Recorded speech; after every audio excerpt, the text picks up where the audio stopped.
Sir, I am sure that every honorable member will share with me the sense of relief that this long debate is coming to an end.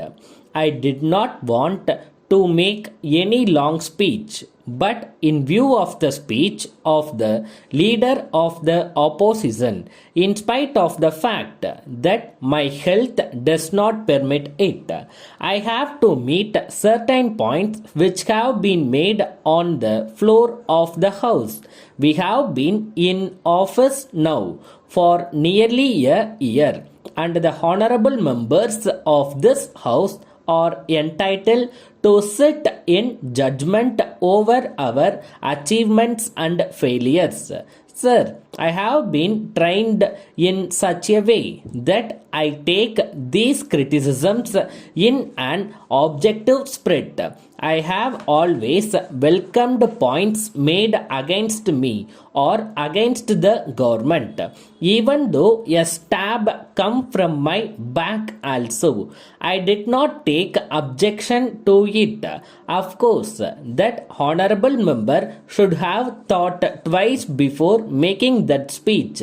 I am not going to deal with it at length, but I want to mention this merely for the purpose of showing that I always welcome criticism during this period of 1 year. I am not prepared to say, as far as I am concerned, that nobody else could have done better under the circumstances. I am occupying this position, if you will permit me to say so, by mere accident. I am sure that there are so many members here who could have done better, but I can make the claim not only on my behalf, but on behalf of my colleagues also, that we have tried to do our best in the best interest of the state. Now, the father of the nation had been telling us that the means were also as important as the ends. If we true are followers of the father of the nation, we cannot establish democracy through dictatorship. When we have adopted parliamentary democracy, it is inevitable that we must have some party government. But though this is a party government, it should not be a government for the party. If the government begins to function for the party, it is really not good for the party itself.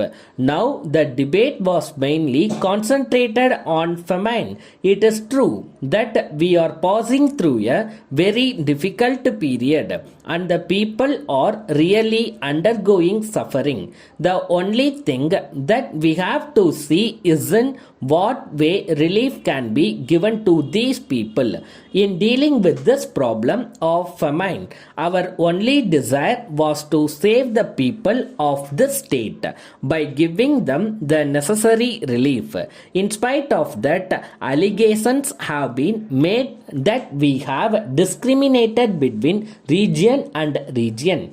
But as far as this matter is concerned, our conscience is quite clear. As finance minister, I was very well aware of the expenditure which was from time to time sanctioned for the purpose of meeting expenditure.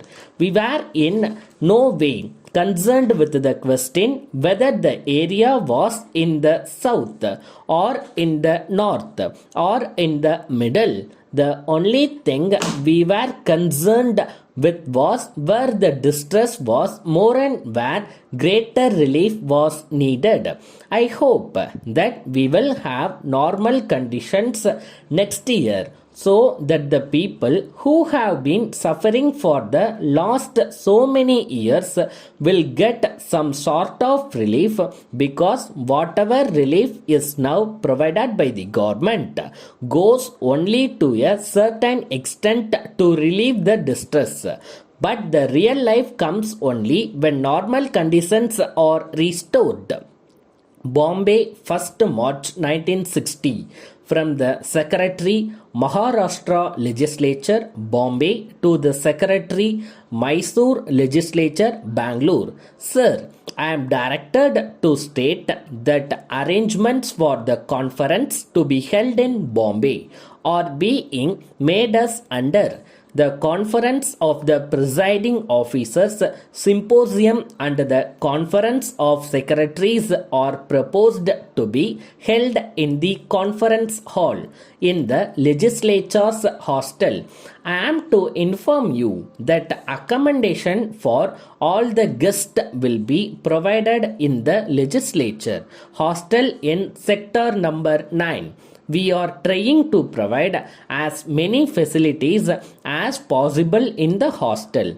It has been decided that all the presiding and deputy presiding officers should be treated as state guests. The other will be charged at moderate rates for both boarding and lodging. The rates will be communicated to you shortly as sufficient number of government cars are not available. It is regretted that it will not be possible to provide separate cars for the deputy presiding officers. We therefore request that two deputy presiding officers may share a car between themselves. Arrangements for minibuses are being made in order to enable secretaries and other officers and also the members of the families of presiding officers to move about the city for shopping and other purposes. I shall be obliged if you could furnish the details at an early date so as to enable this office to make necessary arrangements. Yours faithfully,